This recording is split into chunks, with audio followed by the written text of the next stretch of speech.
all of us. So this is why we wanted to discuss trauma awareness and self-care this afternoon, because we wanted to know what are the sources of trauma and what are the sources of stress.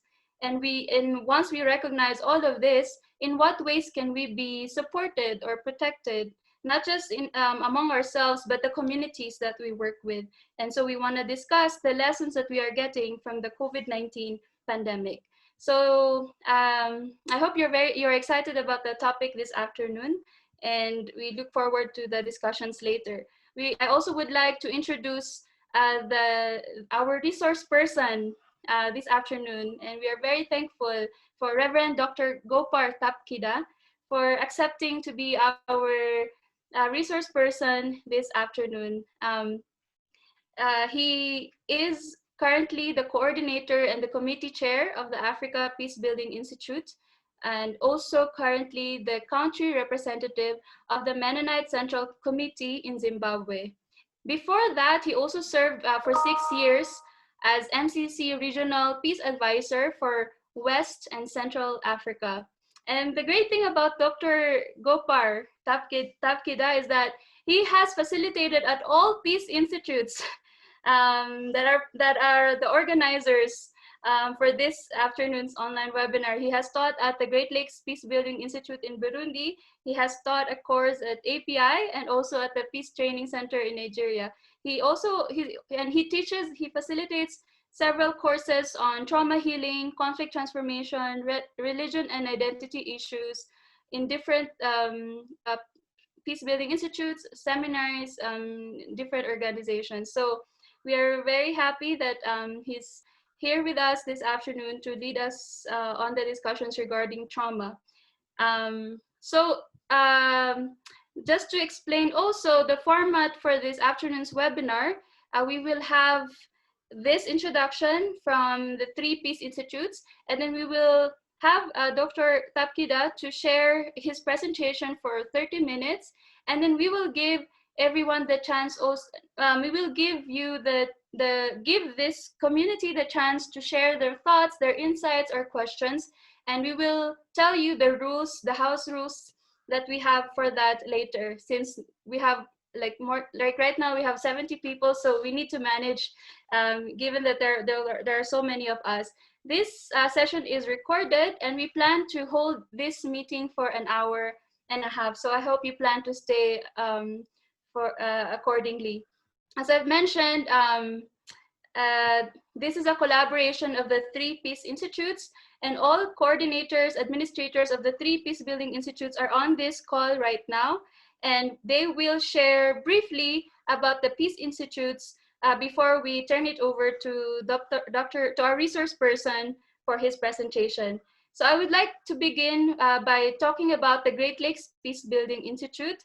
I'm an outgoing coordinator of GLPI, and in this room we have Diodone Kibinakanwa, who is our incoming coordinator.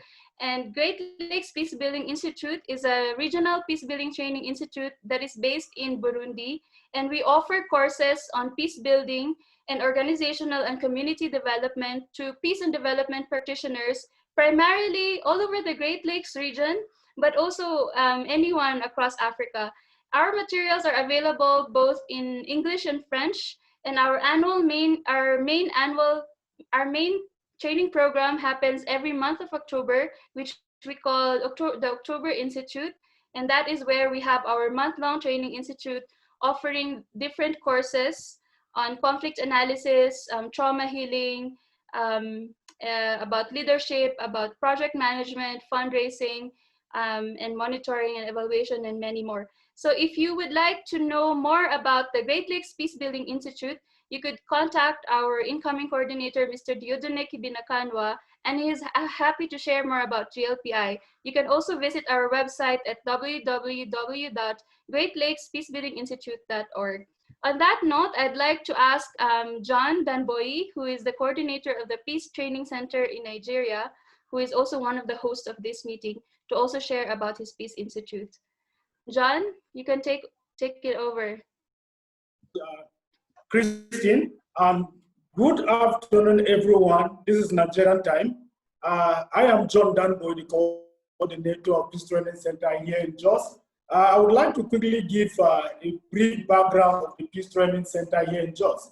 Peace Training Centre in Jos actually started in 2016, and it was an initiative of both the alumni of African Peace Institute and the African Peace Institute Alumni Association of Nigeria in collaboration with MCC Nigeria.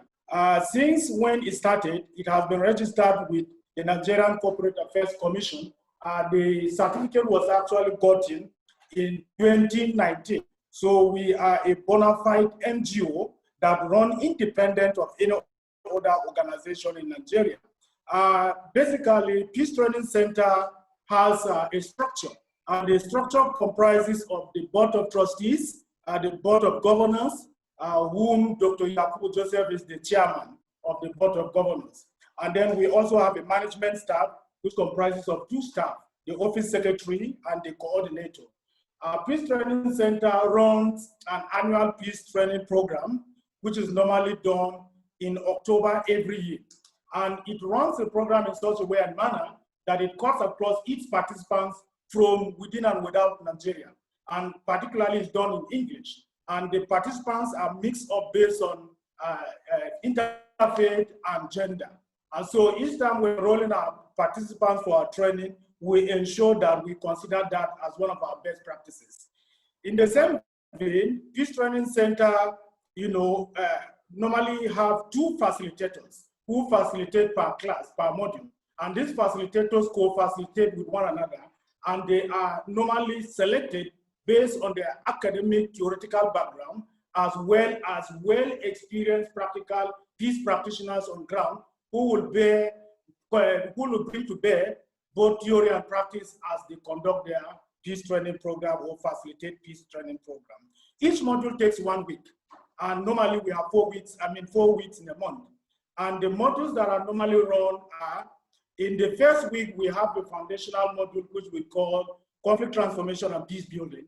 And this is basically deliberately decided by the management of Peace Training Centre to give opportunities to people who have not been able to have access to any kind of formal or informal training to be able to understand the basic concepts and theories of peace and conflict.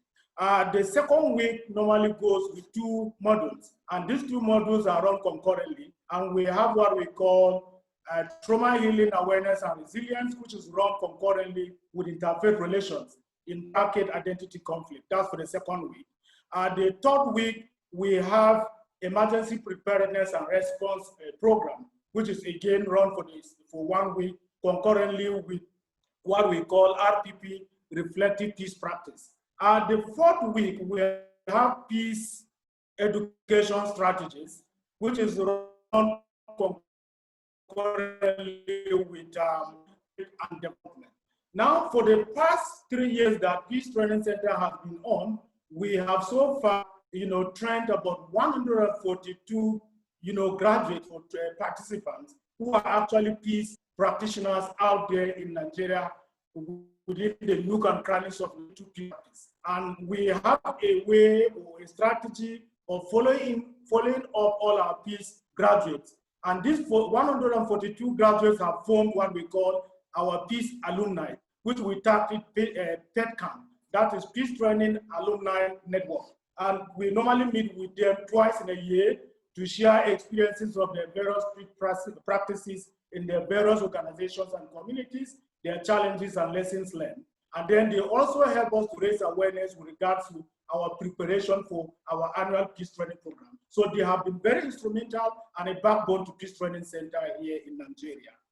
Aside that, peace training program has given a great attention to university lecturers who have a theoretical background to give and add value to what we do in the center. Peace Training Centre is also collaborating with quite a number of organizations in Nigeria, civil society organizations, governmental organizations, and each time government organizations have anything, we're always aligning with them and we collaborate with them, and with quite a number of NGOs here in Nigeria. Our peace training program for this year, given the fact that the pandemic, the COVID-19 pandemic is hitting very hard, we are still proposing, if it warrants, if the situation improves here in Nigeria, we may be running our peace training program sometime in October. Tentatively, we have the 4th to the 31st of October, which we are preparing to have our peace program. And we have begun the preparation. Hopefully, by the grace of God, please God, we shall have this program in October, if the time and the events warrant us. And finally, for more information, you can contact us on the contacts on our webinar flyer. We have not yet opened our website yet, but you can contact us in our email, which is PTC-Jos 2016@gmail.com, or johndanboyj@gmail.com for more information on our peace training program. And thank you for listening. May we have a very successful program. May I use this opportunity now to hand over to Christine to take it over from there, to also give us an overview on the API in South Africa. Melinda. Sorry, Melinda. Okay, thank you, John. My name is Melinda Norris. I'm MCC Administrative Assistant for the Southern Africa Area Directors in Johannesburg, South Africa. I've also been an administrator for the Africa Peace Institute since 2018, and I'm so happy to see so many familiar faces and new faces in this meeting as well. Okay, just to tell you a bit about the Africa Peacebuilding Institute, we began running the training in 2001 in Zambia, and we have since moved to Johannesburg, South Africa, to host the annual peacebuilding training that takes place over 4 weeks, usually in the month of June. And we run similarly to the PTC and to the GLPI, whereby we have 1 week trainings for 4 weeks in a row. We offer a foundational course in conflict transformation. We offer similar courses such as peace clubs and what else? We offer, we also offer a Anabaptist course and a Arts in Peacebuilding course and EPRT and trauma awareness. We did have to cancel the 2020 training. It would have been our 20th year running API. We did have to cancel due to the COVID-19. And just to make this short, before I hand this over to Gopar, I just want to encourage us all and say how excited I am to see so many different people. I want to share my screen. I see that we are 83 participants on Zoom now, and I would like to share with you where we are all coming from. I see some people have commented as well where they are watching from. Okay, if you can see my screen now, this is how many people are viewing today from the DRC. How many people are viewing from Nigeria? You are 41 people from Nigeria. We have people from South Africa as well as Mozambique and a lot of countries in Africa. We also have, I just want to show you the scope of the Peacebuilding Institutes. We have people joining us today from all over. So we've got North America and Europe and the Middle East as well as Asia joining us today, and we're so happy that you all could come out in support of the Peace Institutes. I also want to say we have alumni from these Peace Institutes. We have a lot of API alumni here today, and I'm happy to see that. We have PTC alumni as well as GLPI. It also makes up a great portion of our alumni today, as well as SPI, which is my hometown in Virginia, United States. We also have some GLI and some other peace institutes represented here as well that may be partnering with MCC. And some of you also have had no peacebuilding training, and we appreciate your support and your excitement in coming out here today. Okay, I want to go over some housekeeping rules before I turn this over to Gopar. Christine did mention some already, so we ask that you will keep your microphone muted while Gopar is speaking.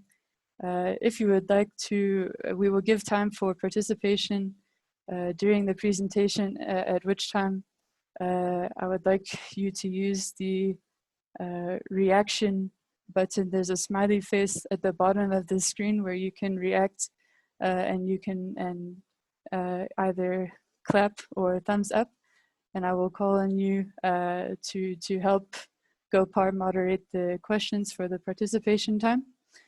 I would also encourage you to, if you can, use speaker view. So if you want to enlarge the screen to see who is speaking now, I would encourage you at the top of your screen to click on speaker view, and you will see Gopar speaking. Right now you will see myself speaking, and you won't see everyone's small screens. And just a note to say, we know that internet might not be stable where you're viewing today. And if you do drop the call during the meeting, don't stress. You can use the same link to join us again. And please remember just to mute your microphone when you join us again. Okay, without further ado, we've already introduced Gopar. I want to give him as much time as possible. Gopar. Thank you so much, Melinda, and thank you, Christine, for the generous introduction. I hope you are hearing me. Very good. I would like to say greetings to all of you, my friends and my colleagues, for such a time for us to meet here. For some of you, it has been a very long time since we last met. And so I'm so excited to see your faces here today. As all of you are aware, especially those of you who know me, I'm not a medical personnel. And so I'm approaching this topic not from medical perspective, but it is going to be based on my peace building experiences and the experiences of others that I have been able to research also briefly at this time. This is not really going to be a trauma awareness course because the time is too short, and so we are not going to talk about the nitty-gritty of trauma awareness. But our time is going to be spent mainly on COVID-19 and the impacts of COVID-19 on us, all of us, and especially on some of the measures that have been put in place. How has that affected all of us? And how is COVID-19 affecting all of us? And what are some of the remedies that we can do as individual remedies that are from within us that we can do. From now, I'm going to be doing sharing my screen because my presentation is a PowerPoint. So I'm going to do that right now. It will take me some few moments to be able to have that on.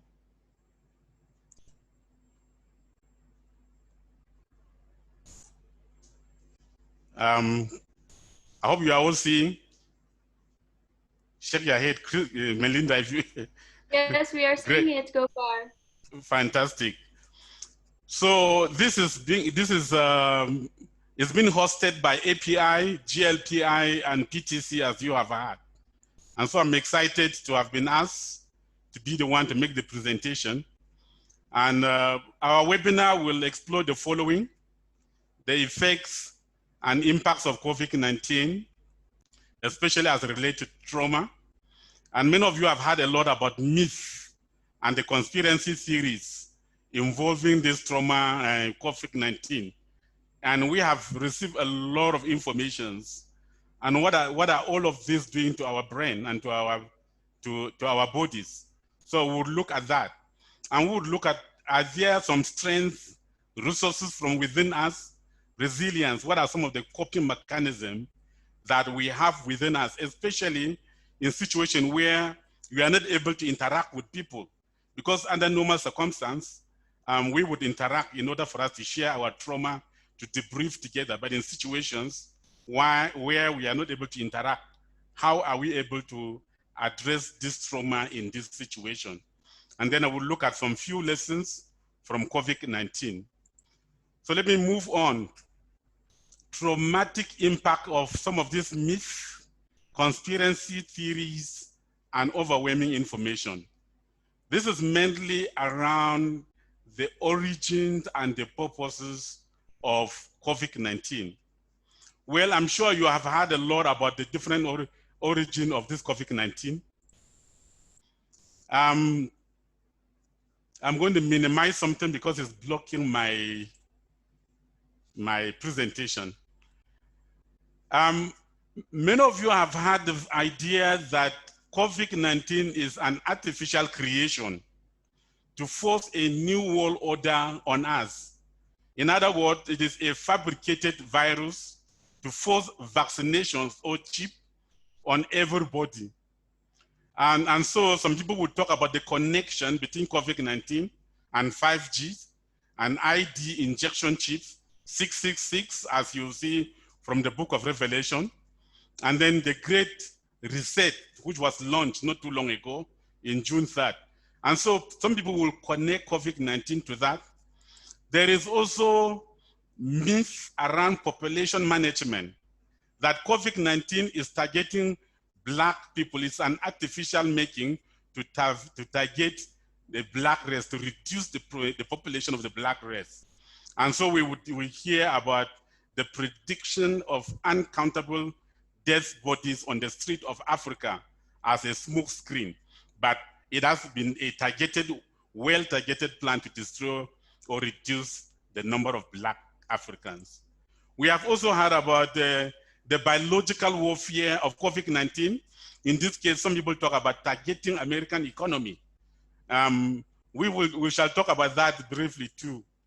Then there is also the origin of COVID-19 from bats or pumpkins, and that it was first transmitted to human beings in Wuhan, in China. Well, we have a lot of bats in my rural area, and so we will ask the questions, how is this translated to human beings? So I'm just putting this across for you to think about as we talk. Overwhelming information. You know, we have an overdose media information. Some people call it infodemic consumption of information. This is coming from media, and we have also overdose information coming from social media. The consumptions of such information through Twitter, WhatsApp, Facebook, you know, any angle you turn, you hear about COVID-19, every angle you turn. And so we have an overdose information, and some people call that infodemic information. Then our brain consumes all these myths, these theories and informations. It is an obsession with COVID-19. All this can be so fatal and damaging to one's health. And so we don't know how all of this is affecting our bodies and our health. But I just want to put this across for us to see.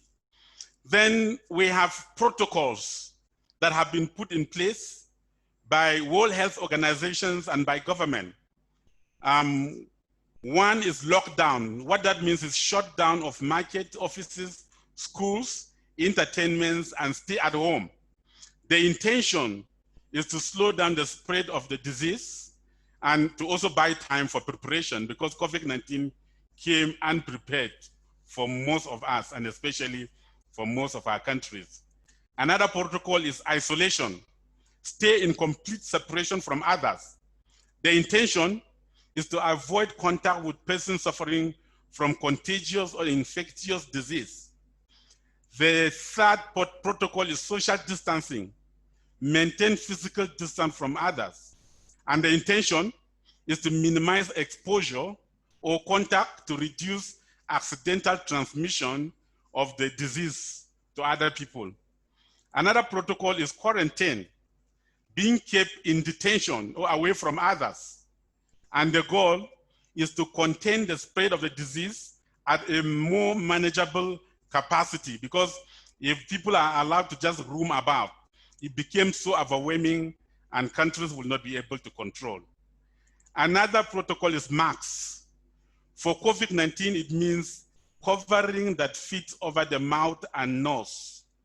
The goal is to prevent one's droplets from infecting others. And there are so many other protocols, which I may not mention them here, like hand sanitizing, fumigation of places, like quite a number of them that I'm sure you are aware of, washing of your hands all the time. So there are quite a number of protocols that are put in place, but these ones that I've presented here are the key ones which we will be talking more about.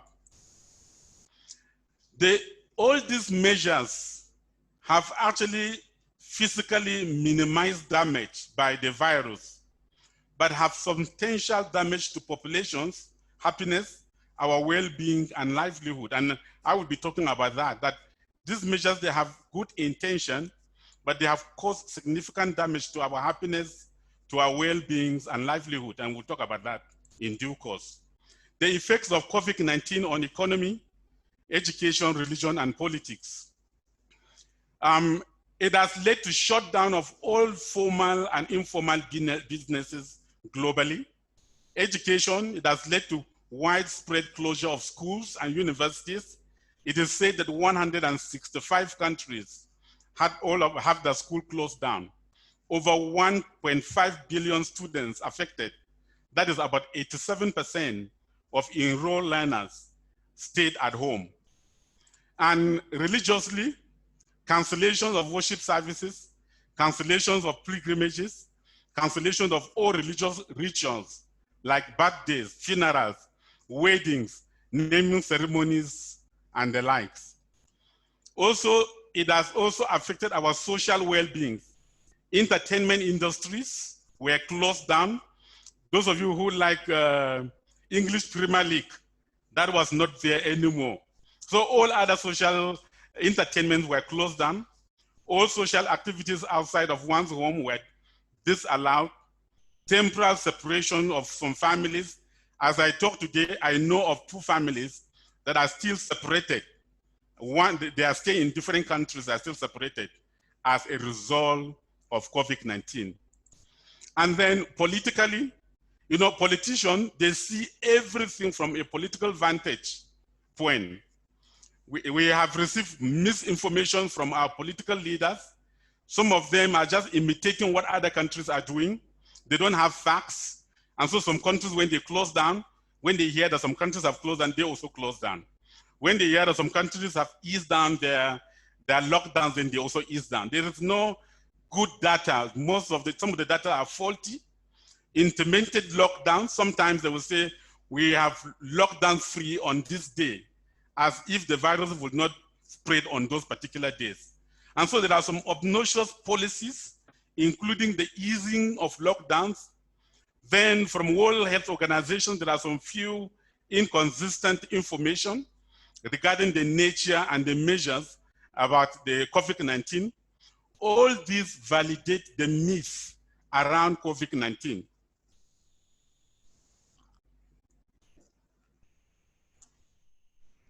As I was doing my research, I discovered that the strict lockdown rules make the greatest loss of happiness in 2020. 3 diverse countries were researched on: Australia, New Zealand, and South Africa. The blue, when you see the blue line here, is the study that was done in 2019. And this is the level of happiness in Australia. It didn't go all the way down, but the red line is, you see, it goes down here. This is the time of the lockdown, and it shows that people were not happy. And that is the least happiest time that people had in Australia. The same in New Zealand, as you would see, and the same in South Africa here, as you are seeing. So lockdowns actually affected our happiness and our well-being. And we may ask the question, why? Why is that? Why such loss of happiness? And let's look at economic trauma. The looming recession, and we don't know yet how that is going to be for many countries, because a number of countries are still experiencing lockdown, by the way. Inability to afford sources of livelihood due to loss of businesses, loss of permanent job, loss of shelters. In fact, I know of someone, in fact, a number of people who are not able to pay their rent, and some of them evicted because they are not able to pay their rent. All these losses are actually heavy, traumatically heavy. And we cannot underrate the loss of businesses, loss of job, and we say, no, they still have life, and so they will move on. These are heavy losses. Loss of retirement plans in some cases, increased distress and frustration as a result of these losses. And that has led to also increased domestic violence in some cases. The United Nations Secretary General, Antonio Guterres, had to call for domestic violence ceasefire because of the rising increase of domestic violence as a result of these losses. We have also witnessed increase in insecurity. And in fact, our church here in Zimbabwe, we have just received a message today that one of our members was robbed two nights ago. And that is very new in Zimbabwe, by the way. Here we have also mental health and psychological trauma as a result of COVID-19. If you look at this diagram on my left, here on the left, before COVID-19, the animals were in the cage. This I received from WhatsApp, by the way. And the people were free and were able to look at the animals. But during the lockdowns, people now, we are the one in the cage and the animals are now looking at us. And so we've just changed the paradigm. And so there are some psychological trauma, social and media obsessional reporting. Every day we are bombarded by daily news of death and rising confirmed cases. These are shocking numbers of people dying or people infected. And these are traumatizing to everybody that listens to them.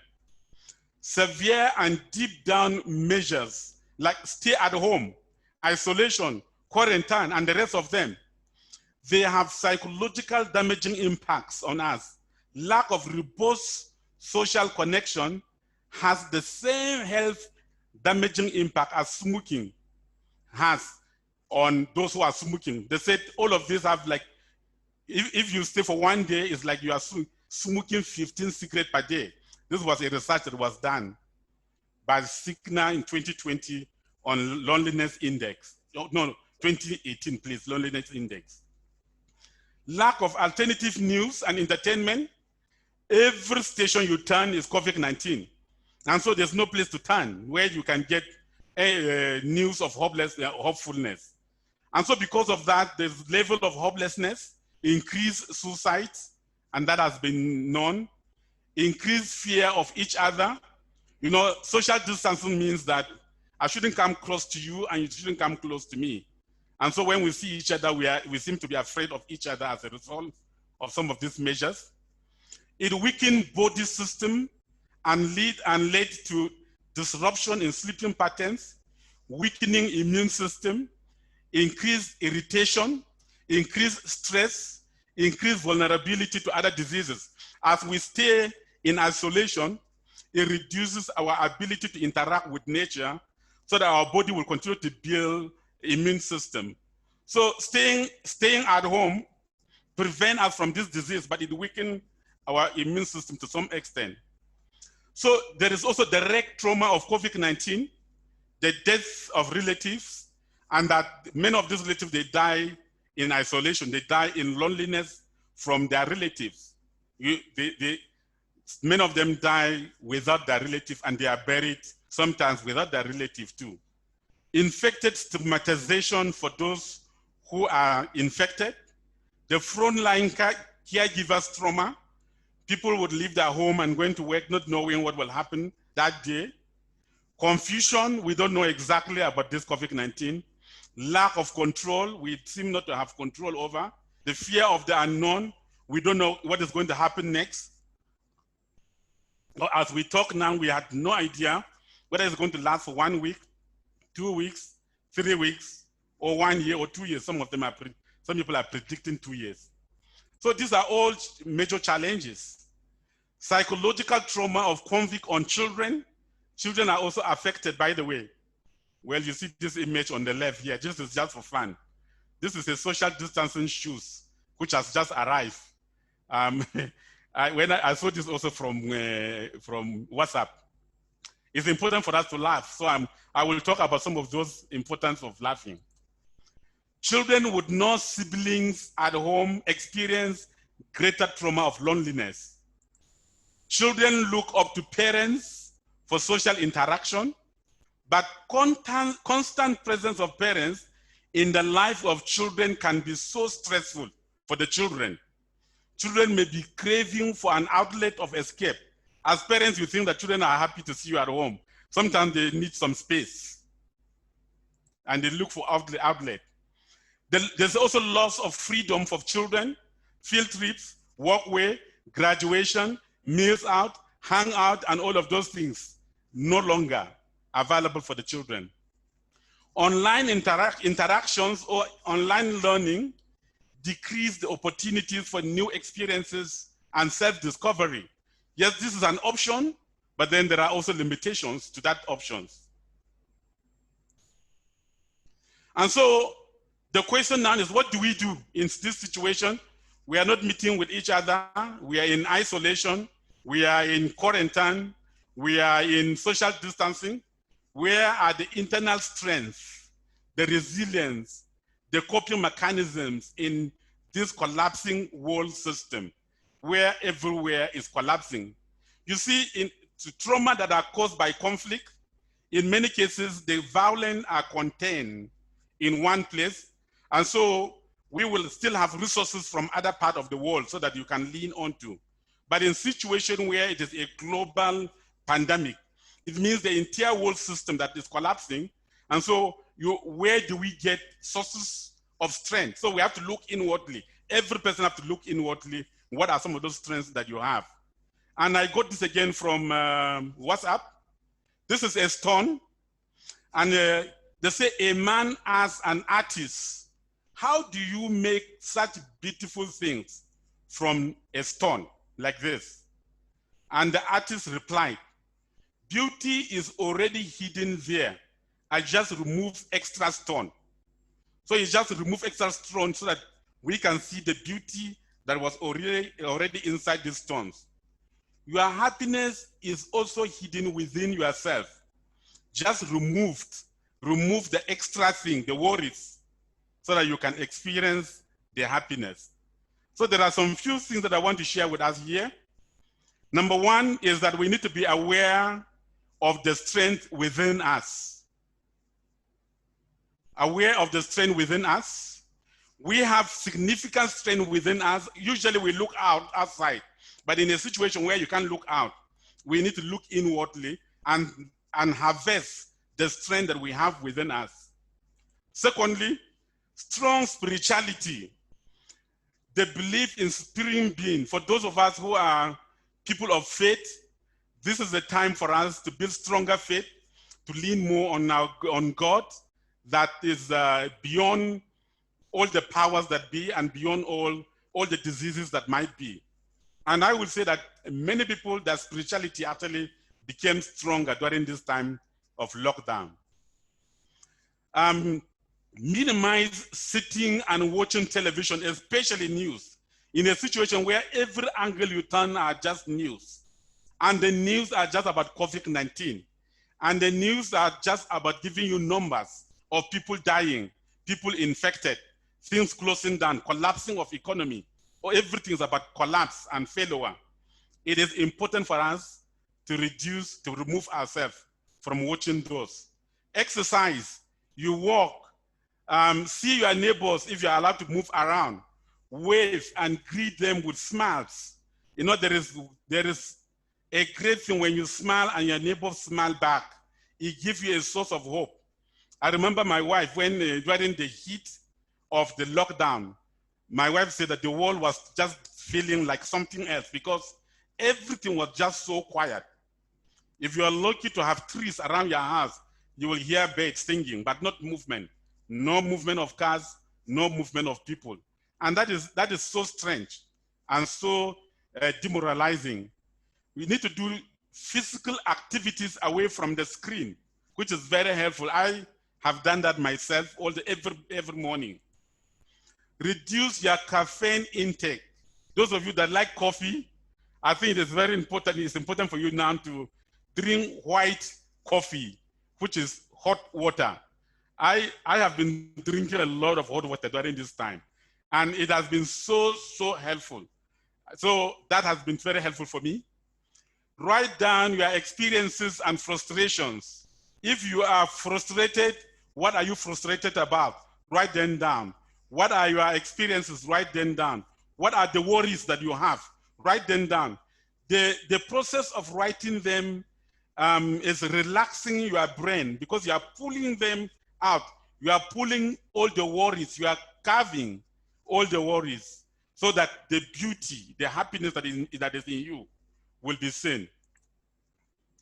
Spend time with friends and family within your reach. I know we are not allowed to go out, but then you may have people around you or you have your family within you. It is an opportunity to spend quality time together with your family. Monica and I, my wife, we were just two during this lockdown. But on Sundays, we spend Sunday as usual, just like we are in the church. One Sunday, Monica will be the speaker, another Sunday I will be the speaker. We'll sing songs and pray together and preach. Monica will preach to me and I will preach to her, or we preach to each other. Very important. Consider natural supplements. What this means is use fruits like lemon, eat vegetables. Those are natural supplements rather than depending on unnatural supplements. Laughter. I can spend 1 hour talking about laughing as having a significant medicinal traumatic healing for us.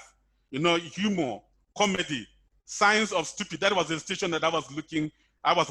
If I would watch a television, I would watch Signs of Stupid.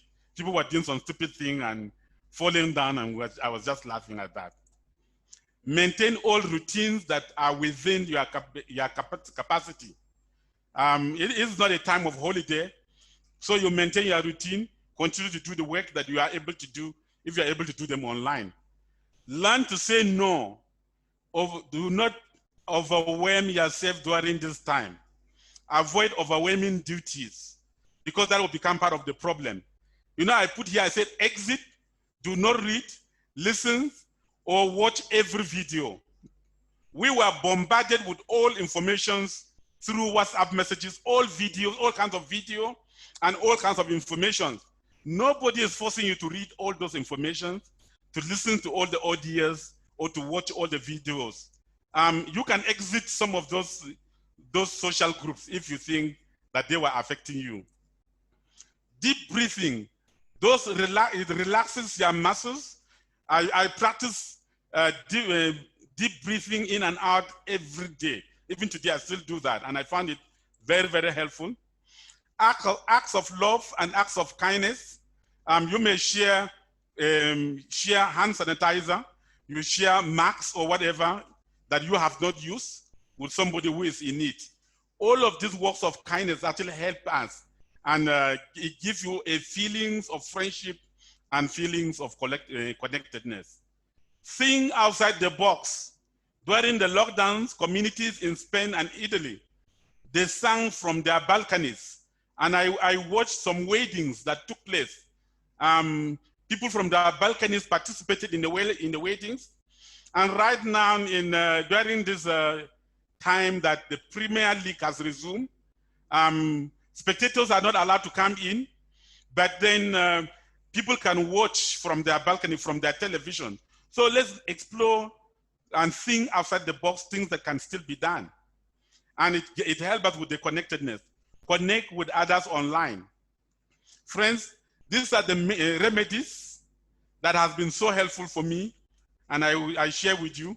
Let me also share some lessons, very few of them. COVID-19 have told us that we have a strong interconnectedness in this world. We are collectively strong and we are also collectively vulnerable. One plague was able to shatter the whole world. And so we are collectively vulnerable in this world, but we are collectively strong as well. And so these are lessons that I have learned from this. I have also learned that everybody is loaded with hidden strength. When all else is collapsed, we all still survive. And that is the strength that we have within us. And also there is the importance of a sovereign being, sovereign God. COVID-19 have told us that the will of God will still prevail despite the turmoil. And so leaning on a supreme being who is above any pandemic is reassuring in a time that everything seems like it's collapsing. And major lessons that we have learned is that every situation provides opportunities for upscaling of our projects, redesigning our projects, especially for the existing one, or produce new COVID-19 projects. And it also provides us opportunity for preparedness should any infectious virus arise in the future. It reinforces our collective survival rather than survival of the fittest. Since all of us are affected, and so we are in this mess together, we need to come out of the mess together. It reinforces families bonding in many cases, despite the increased domestic violence in some cases. It is also an awareness of the importance of social connectedness. In fact, we realize that we were taking for granted our connectedness. Now it creates that awareness. Re-examine and strengthen one's spirituality. These are the few slides that I had wanted to share with you. And so I just to give this time for questions, discussions, and what have you. I'm going to remove the screen sharing.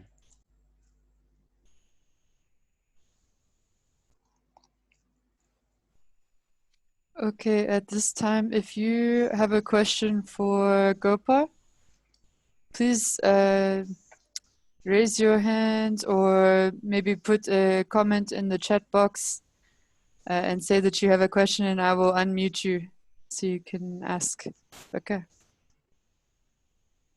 also just want to say very briefly for our francophones who are here in the room, we will provide them the notes afterward. Pour les francophones qui sont ici pour le moment, nous allons vous donner la traduction de cet webinaire après quelques jours.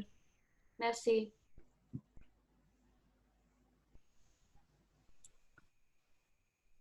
Okay, Kennedy. Hello, thank you. Can you hear me? Yes. Yes. Yeah, I would like to ask this question to the presenter following the experience of COVID-19. Okay, first, my name is Kennedy. I'm from Tanzania. Yeah, I would like to ask the presenter that following the impacts of COVID-19 in our communities and the experiences we have gone through, what do you think that we have lost completely and there is no possibility of getting it back? So we should get ready at least for the new season. Thank you. Should I respond to the question as they come, or get the number of questions before I can respond? I suggest that we collect at least 2 to 3 questions by batch, and then Gopar, our resource person, could take note of those questions so that he could respond to all 2 to 3 questions all together. So we could call a few more people.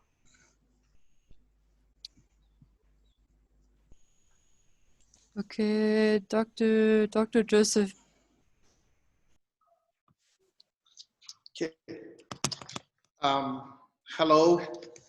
So I would like to begin by thanking Gopar for this very enlightening presentation. Just to begin with, the first one is a comment. So when you and Monica have the church service together, who sings? Who leads the singing? So on a lighter note, the second question, the question I have is, You talked about infodemic, that is how the impact of information on people. And one of the things that for us was so depressing is the negative predictions about what was going to be the impact of COVID-19 on the African continent, like the most helpless and helpless part of the world. And that really left us holding to what you said, our faith in God. But it was too bad to see citizens of other countries being taken away, people we used to work and live together with being taken away back to their countries, and we are bombarded by these predictions of doom that was to befall Africa. Thank God it never happened and will never happen. But how do you reconcile that with the idea that we are a common humanity, that the pandemic has shown that we are connected as a people? Thank you very much. Thank you. Let me respond to these few questions. For those who didn't hear the questions, the first question was, what have we lost completely as a result of COVID-19? Well, I wish I wish I were able to know the answer to give you what we have lost completely as a result of COVID-19. And that is part of the unknown that we don't know. Our hope probably is that that we will get back to normal, but I am afraid that probably there's going to be the normal, if you are thinking of the normal, is the normal way of life that we used to have before. I think in every situation, you don't go back to the equilibrium, to the normal that was before. But how far can we go back to where we were is I don't know. But I think that my understanding is that probably it's going to be, we will be more appreciative of our interconnectedness, because we seem to have lost that, and so I think we are more appreciative of that. So I don't know exactly what we have lost permanently, and I would say that I'm not the master of this presentation. If somebody has an answer to that, you can also respond to that later on. But I'm not sure I know of what we have lost completely. Yeah, Dr. Yakubu, good to see you. Thank you so much. One of my friends. Singing, he asked the question, you, Monica, and I, on Sunday, when we do the singing, who lead the songs? Monica is saying that one of us. So, Yakubu, one thing you may have forgotten is that I was also a song leader in our church years back. And so I still remember that. And one thing, Monica is surprised that I still remember some of the Hausa songs, because we have a Hausa hymn book, which we are using at home. So it helps us to feel at home when we're singing that. So I still remember that quite well. The infodemic, and most of those informations were negative information. And that is the demoralizing aspect of COVID-19. And many people who have countries with better options in terms of medical facilities were living, and a lot of predictions, negative prediction about Africa. And in Africa, you have no country to move to except your own country. And so you don't know what will happen in that one. So how does that affect our interconnectedness when we talk about we are interconnected and this happened? Well, my hope, Yakubu, is that we have learned from this. And I would also say that there is also a ray of hope that I will give you an example of MCC, for example. During this, before the critical lockdown, MCC gave options for people who wanted to leave. A number of people left, but a number of people also stayed. And most of those who left were people who don't have permanent, not short-term workers, and people with children were those that left, but most people stay behind. And so we still have connectedness, and I would say that even those who left feel part of connecting with us as well. And so we shouldn't lose hope because some people left and we stay in Africa. But let me also say that a lot of people sympathize with us in Africa, and we're praying for Africa, and thank God that the prediction has not happened, and hopefully it will not happen. Gopar, I have at least seven hands up, 7 questions for you. Can I give 3 more and you answer after 3? Yes, please, 3 more. Okay, Patrick in Uganda. Thank you, Mr. Gopar, and all the viewers online. My name is Patrick from Uganda. I was in API class 2012. I thank you for the elaborate you have given. Responses we have had. You talked of the political responses, where some countries, they will hear what's happening in another country and they respond the way they see it in another country. Do we have any lessons, like from Tanzania, for example? Is there anybody among participants from Tanzania where we can learn lessons from Tanzania, for example? Thank you.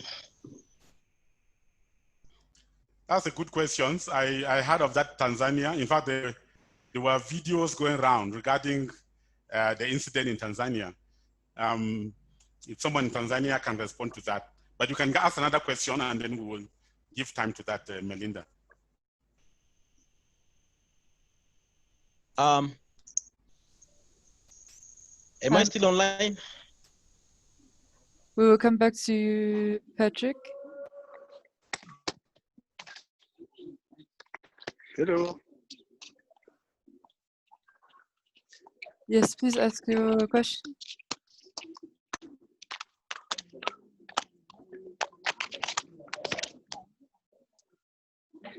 Hello. I hear question. Yes, we can hear you. Hello. Bienvenue. Yes. Yes. Postez votre question. Oui, j'ai une question. Bon, bonjour, je m'appelle Bienvenue. Je suis de la République démocratique du Congo. Je travaille avec Congo Peacebuilding. Ma question est de savoir quelles sont les stratégies que les organisations qui travaillent dans la paix, comme GLPI, MCC et les autres organisations ont mis en place pour lutter contre les traumas après le COVID-19. Parce que beaucoup de gens ont perdu les leurs, les amis, les parents. Ils seront traumatisés pendant cette période de COVID-19.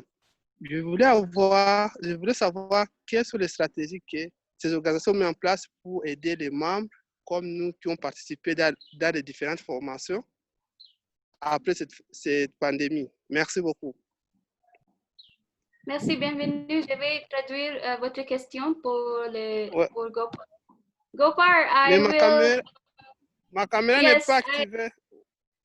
I will translate the question for Gopar.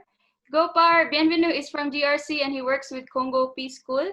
And he is asking, what are the strategies that organizations like GLPI or MCC that who are working for peace, what are the strategies that they implement in order to assist those people who have become victims of COVID-19?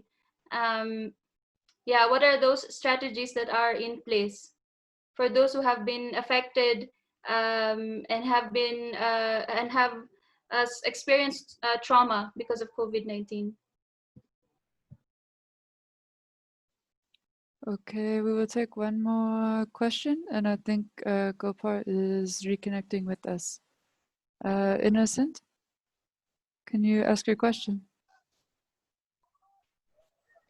Yes, good afternoon. This is Innocent Kamanzi speaking from Kampala, Uganda.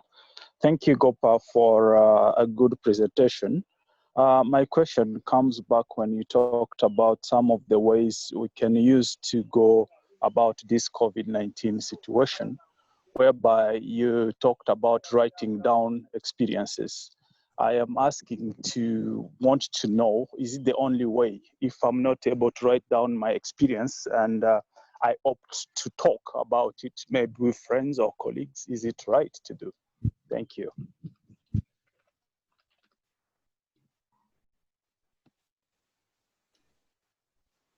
So to summarize the questions for Gopar, we have questions about lessons from other countries and the way they respond to COVID-19, strategies that peacebuilding organizations implement to help people who have been traumatized by COVID-19. And the last question was about what if we don't just want to write down experiences, but talk about them? How do we go about it? I wonder, we have 3 people from Tanzania on the call. I wonder if someone can answer the question for Patrick. Please unmute yourself. I'm not sure who it is.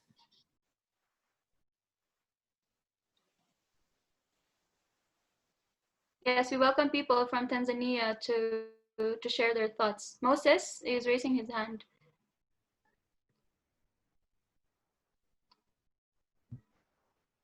We need to unmute Moses.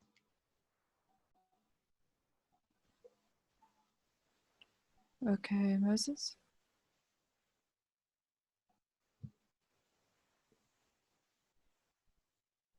Moses, can you unmute?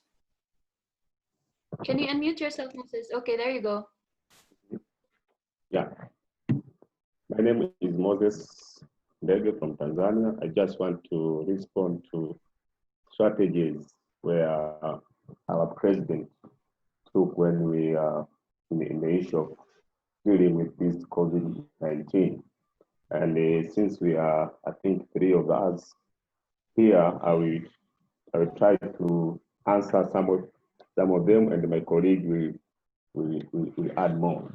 And when this disease came in Tanzania, there's a lot of fear, which most Tanzanians were getting. And what the president did after realizing that most people are dying, not because of the COVID, but most of them is because of the fear that so since they are getting a lot of information from the news, from the media. So what he did, he decided to stop those information from the media and from the center which was producing this information about how many people have got this COVID-19 and how many people have died because of this COVID-19. So those news were intimidating people. So he decided to close those news and having one center of giving this information. So this is the number one, the strategy which our president used to combat this COVID-19. But also when it comes to the issue of masks, because he realized that there are some people who are forcing Tanzanians to wear a certain kind of mask. So what he did, he decided to give freedom for Tanzanians to make their own mask as long as they can protect this virus. So people are making their own masks using their small clothes, and so not only using their DC, I can say professional masks that I can call them like that. So people we are putting on this local mask. But also, as you know, he decided not to lock down people. People we are doing their activities. And so, but this does not mean that president was not denying the president or the actual that COVID-19 is there. So he used to say that we have COVID-19 in Tanzania, but we have to take care and how to live with them. So this is how I can respond to this question. Thanks, Moses, for sharing. We lost Gopar, and Melinda is trying to get him back. In the meantime, we have 2 people who are raising their hands, so we can just call them. Maybe they could share their insights or ask questions. Yeah, there's a question about what strategies do peace-building organizations implement to help people who have been traumatized. So you are also free to share something about that or ask questions. Can I call Afala, Simon? You can unmute yourself and share your thoughts. Okay. Thank you for the opportunity to share in this webinar. I have a question relating to the psychological fear created by COVID-19 to most people, especially in the neighborhood, who, as a result of the information on the COVID-19, have become so afraid and as such cannot even help a friend or a neighbor. So what's the possibility of people returning the COVID-19? Afala, I think we were losing you because there were some problems with the reception. Do you mind saying it again? Okay. I said I have a question relating to the psychological fear imposed on most people as a result of information relating to the pandemic. And this in itself has in one way or the other affected connection among people give to each other. And to make it worse, government protocols such as lockdown also made people to, especially that of isolating themselves and then not relating well with others as it used to be. So what is the possibility of people returning to their lifestyle of giving social support to each other during at the post-COVID-19 phase? Okay, I hope Melinda was able to take note of that question because I'm not hearing it well from my end. You have do we have Gopar back. Gopar back? Okay, hi Gopar. There are so many questions on our chat room, and we hopefully we don't know how we can cover everyone. So if in case we can't cover all the questions that are being asked this afternoon, please don't get mad at us. We will take note of all those questions and see if we can give a written response after this webinar, given that we have 20 minutes left. So we are very sorry if we can't accommodate everyone given the time restriction. You can write your questions on the chat box and we'll compile them later on and see if we can give you some written response if they're not accommodated. So Gopar is back. There were 3 questions. There were questions about strategies.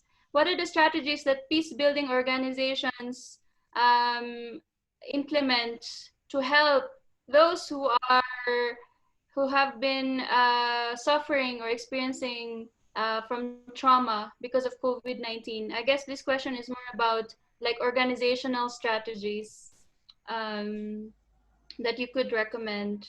And then there's another question about, you talked about writing down experiences. What if we want to just talk about it? What are the ways in which we can talk about the experiences in relation to COVID-19? Okay. What are the strategies? Sorry, guys. I don't know whether it was the loss was just from me or it was general. I have no idea. This is the first time that I've lost internet during presentation from this provider. Strategy to help those that are traumatic, those of us who are doing peace building. I don't think if you have the opportunity to interact with them, the processes of trauma healing is the same as what we know about trauma healing generally. But in a situation where we are not able to meet, just like lockdown, isolation, all of those things, there are families that are actually struggling during this time. Let's connect to them. If you know of any that is struggling, or if you know of any that has a sick person from COVID-19, it is important for you, if you have contact, you link up with the person, not going there physically, but you can send some encouraging words through WhatsApp. In fact, there are words that we can encourage each other through WhatsApp. You can call and talk to the person so you don't have to be there physically. And you can suggest some of the things that I mentioned here as a suggestion for the families, for them to use during this time, because since we don't have the time to meet and talk about. But for those partners who are doing peace building, it is very important for them to redesign their organization, their projects, and see how can they incorporate COVID-19 response into peace building work. It can be done because we have partners in Zimbabwe that are doing that. So that can also be done. In terms of writing down, and you want to talk, but this is in a situation where you don't have the opportunity to talk with anyone. Then it is important for you to write them down. And you don't need to keep them. You write them down, and at some point you just destroy them. The goal is to remove them from your brain. Otherwise, your brain will continue to meditate on them. If you are like me, in fact, you may not be able to sleep even. There are times that I will wake up in the night and write down things that are happening in my brain to release my brain so that my brain will be relaxed so that I will sleep. So if you have the opportunity to talk, fine. That is the best way to do it. But if you don't have opportunity to talk, writing down will help you and it will release your brain. Thanks, Gopar. I will also read some comments or questions on the chat box and see if there are things that we could respond based on that. There's a comment from Afala Simon: with psychological fear imposed on most people as a result of infodemic and lockdown, which has affected relationships, what is the possibility of relationship enjoyed, which have been a social support to most communities, restored back in post-COVID-19 era? Okay, hold on. There's a comment from Justina who says that we also had a hunger virus in Nigeria as a result of lockdown. There are also the French Church in Africa through FWCC have been able to raise funds to support those under lockdown in Nairobi, Mombasa, and Rwanda to buy foods and other needs in a small way. Let's see if I could also look at other comments. There's another question from Boniface Anthony. Could trauma and the effect of COVID-19 be responsible for the high rate of rape and gender-based violence in some communities? So that's a question with regard to gender-based violence. Another question, what do one do if one is living in a community where majority of the community don't believe that COVID-19 is true? The remaining few that believe are always been mocked, which is a secondary trauma, most especially for young people. So I think let me leave that point and then maybe ask Gopar to share his thoughts about some of those comments and questions. Our time is actually fast approaching, and I will try my best to just be very brief here. Psychological fear of others, that has been created as a result of COVID-19. And so we are definitely afraid of each other now. Post-COVID-19, what will happen to that? Our hope would be that COVID-19 will go away, we don't know when.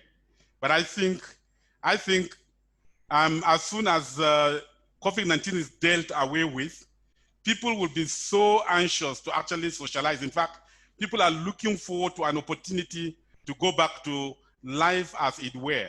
And so I don't think this fear is going to be long lasting because people are actually looking for opportunity to interact with each other. We are a social being, and that is inbuilt in us. So this is a temporary arrangement that is happening. I'm sure the people will actually overcome this and interact more at post-COVID era.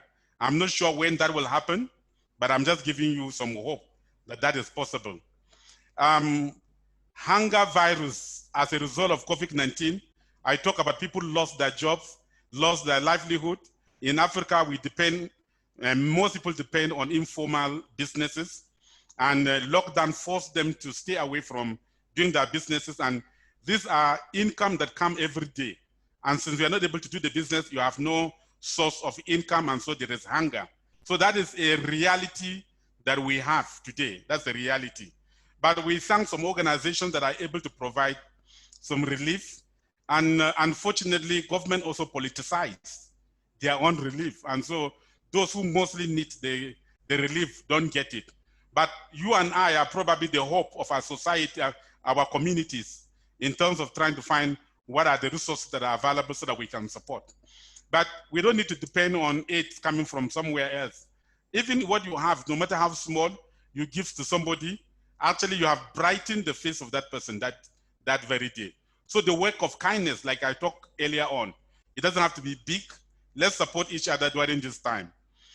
Boniface, you talk about high rate of rapes during this time. Is that also trauma of COVID-19? Well, I've not done that research to know whether it's connected, but one thing I can tell you is that people are frustrated and people are stressed out. And so the freedom that people used to have is no longer there. And so when people meet with the ladies outside, they see it as an opportunity for them. Or some of these rapes happen at home, with relatives back at home. In the past, we were free, you can go out, and so you mingle outside, and so you spend more time out there. But now the only person you see is at home, and so there is a high rate of rape even among relatives at home these days. So probably, yes, it has some relationship with COVID-19, but I have no proof to give to that. COVID-19, is it true? There are some communities where they don't believe that COVID-19 is really true. And so how do I handle that kind of a situation? Well, not only in that community, in fact, there are many people that don't believe that COVID-19 is actually real. And even among educated people, many people don't believe that. And we live among that as well. Well, I am not sure if there's what remedy we can give to that, rather than continuing to educate people so that we don't give up, continue to educate them. Well, you don't think it is real. What if it is real? What would you do? What is the pain if we said, don't do this because of this? What if you do this and then you are infected? So let's give people the pros and cons of the practices that we've been asked to do. Thank you. Thank you. Given that we have 10 minutes left, we are very sorry if we can't accommodate all questions, but please be rest assured that we will share notes after this webinar, and we will also we could also send out a survey form so that you could share more insights about your experiences, your sources of energy, strength, and resilience, and we could include your insights in our report and share them with everyone. But I'm happy to welcome, 2 to 3 people, and ask Gopar to share his final thoughts, and then we'll close our webinar for this afternoon. So let me invite Helen Haggai, Brian Martin, and Kimau, I hope I pronounced your name right, to share your thoughts, please. Thank you.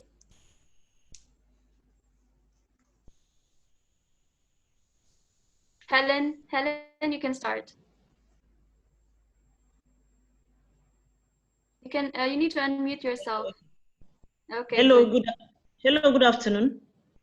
My name is Helen Philemon Haggai from Nigeria. I just want to make a comment concerning the first question. And the question was that, what do we stand to lose now that we have a new Caesar? And for me, I will go back to history. Because when you look at the patterns of what happened. In 1918, when we had the Spanish flu, that killed about 5 million people. what happened was that if you look at, when you look at it, you will find out that the same protocol that we use today is the same protocol that was used then. You see them using face masks and other things. And so what I want to just tell that person that called from Tanzania is that we'll get over this. Maybe it will take 1 year, 2 years, we don't know, but definitely we'll get out of this. Now, I don't have any statistics, but again, I have to rely on history because I'm a historian. And so when you go back to 1918, you find out that 5 million people died. However, today, after 5 million people died, gradually they started relating. And like somebody would say that the most important currency in life is interaction.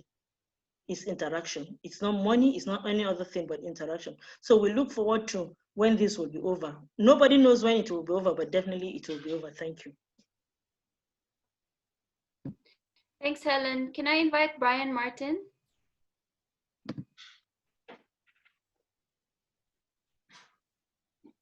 Can you hear me? Yes. Okay, thank you. Thank you very much, Dr. Gopar. It's good seeing everyone. Once again, some old faces and some newer ones. So thank you so much for this. What I want to find out is, with the expertise in the room, the virtual room, however, that we have together, with this being a pandemic that's in the category of genocide and Holocaust and so on, where a whole lot of people are affected together. Is there, what are the best means to make sure that people are given trauma counseling or healing afterwards, seeing that COVID only allows for more individual healing to take place at the moment? So because the pandemic is happening corporately, but yet people are only able to be treated and helped individually, doesn't that leave a certain kind of a gap psychologically, spiritually, and so on? And if that's the case, what is the best way then to combat that afterwards? Thank you. Thanks, Brian. Kimau, take it away. Yeah, thank you very much. Thanks, Gopar, for that nice presentation. My question is, how does this process of healing take place when these traumatic events, traumatic situations are repeating themselves now and again, and they're repeating themselves very frequent? You hear somebody has been affected, somebody has died, somebody has lost a job and no food. I mean, so many calls coming to you and so many things happening. You start the journey even before you get this. So how does this healing really take place in such kind of a situation? Thank you so much.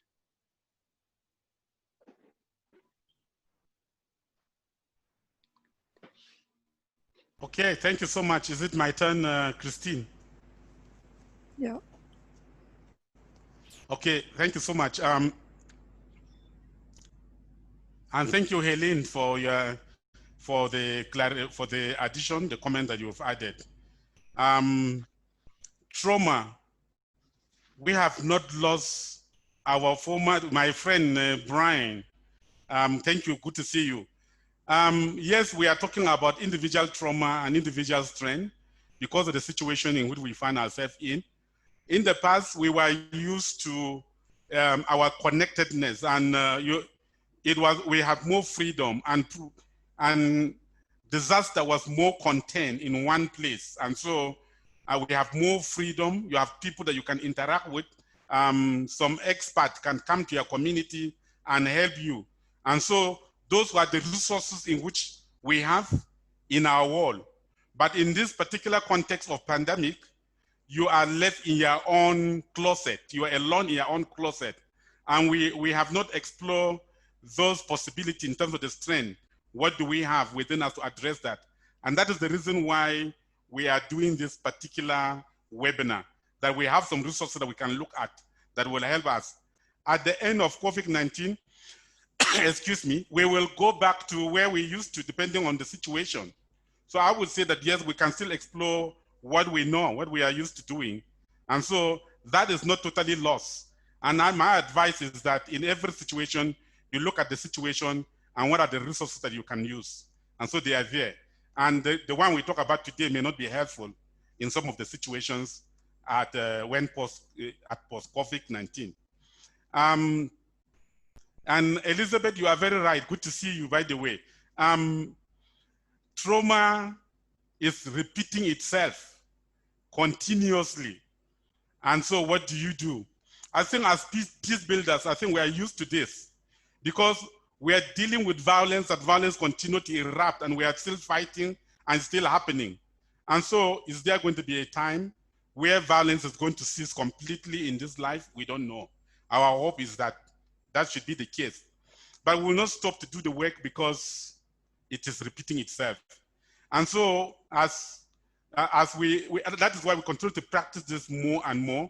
And for me, I think one of the strongest point for me is the belief in a supreme being in a situation that is overwhelming like this. Looking up to God. That is there anything that is above God? Is there anything that is beyond God? And so we can do our best, but God is also on our side. And God is always on the side of doing good work. So don't underrate that power. And so it could be the power of prayer, power of sharing your belief with somebody. All of those resources are there for us. Thank you. Okay, we have reached the end of our webinar, and we know there are still some hands that are being raised. Unless it's really like you really have the fire to share them, we can probably allow you to speak for like very briefly before we end this meeting, because we don't want you to feel frustrated. But yeah, feel free to share very briefly. There's a hand from 94. It's only a number, so I can't acknowledge the name. From 940-572-18301, please. The people that have their hands raised, they've also asked their questions in the chat. So I wonder if we can, and I have captured all the questions in the chat. I wonder if we can write to them later. Yeah, okay. All right. Okay. So if we've already captured their questions, then we can respond to those questions in written form afterwards, if that's okay. And we can turn it over to John to close for us. Yes.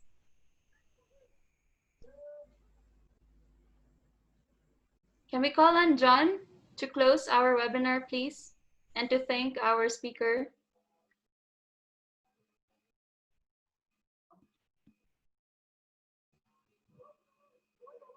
I'm calling this session of questions and answers.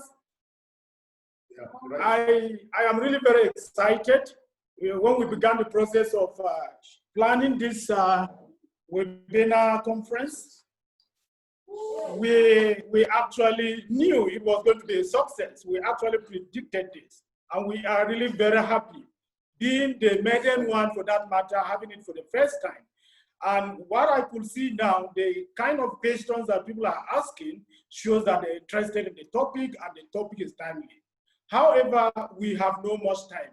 Permit me at this time to show our great, profound appreciation to everyone that has made out time to participate in this webinar conference. I would not be able to mention individuals by name, lest I forget somebody's name. But allow me now to use this opportunity to specifically show our profound appreciation to Reverend Dr. Gopar, my mentor, my great facilitator, who has been guiding me all the time and all this while, to say a big thank you for the great work that he has done. He has really done justice on this topic. So we cannot measure what you have done. Our appreciation is beyond measure. We're really very grateful. We believe that the Almighty God will award you abundantly. I knew very well when you were asked to take this topic, I knew you went into research because I know you with that, and you really did a good job, and we're really very grateful on that. At this point again, I would like to also show our great appreciation to all our MCC supporters, our partners from MCC, from all over the world that are part and parcel of this. They have actually been supporting us before and now during the program. We are really very grateful. We appreciate. I would also like to appreciate our board and management members of PTC-Jos APC, South Africa, and the Great Lakes. We're really very happy for the support that we have injected in this process, into this process. I would also like to say a big thank you to our board members, our management members. I could see my able board member, Dr. Yakubu, who has made out time to be with us. Doctor, we're really very grateful. And all the other chairmen of boards of the Great Lakes and API that are also here, we're really very grateful. We will not be able to mention names. Permit me again to also say that some of our facilitators are also here with us. The likes of Mrs. Helen, who is also with us. Helen, we are really very grateful. Boniface is with us, we're grateful, Boniface. Dr. Gopar, again, our facilitator in the 3 institutes. We are really very grateful. Kitwe is here with us, we're really very grateful. And we are grateful to everyone. I'm so excited. And we will be reviewing this because it's giving us a great insight to be able to look at this again during our review meeting to find out what are the gaps, what are the challenges, and what way forward. I would like to end by saying the 3 Peace Institutes are organizing the training programs. Unfortunately, out of the 3, PTC-Jos hopefully will be running their peace training program this year if the COVID-19 subsides, if the situation improves. We have earmarked the 4th to the 31st of October to do that. And we're getting a huge, huge support from our partners and from all our collaborators. And we hope that if situations warrant, we'll surely do that. When I was mentioning the modules, because of the international network and travelings, we have decided to knock down one of our modules, which is the reflective peace practice. We normally get somebody from Uganda who works in Southern Sudan, coming down to Nigeria to take up that. But we've decided we're replacing that module with another module which we tagged climate change, adaptation, conflict, and development. So that will change that for that.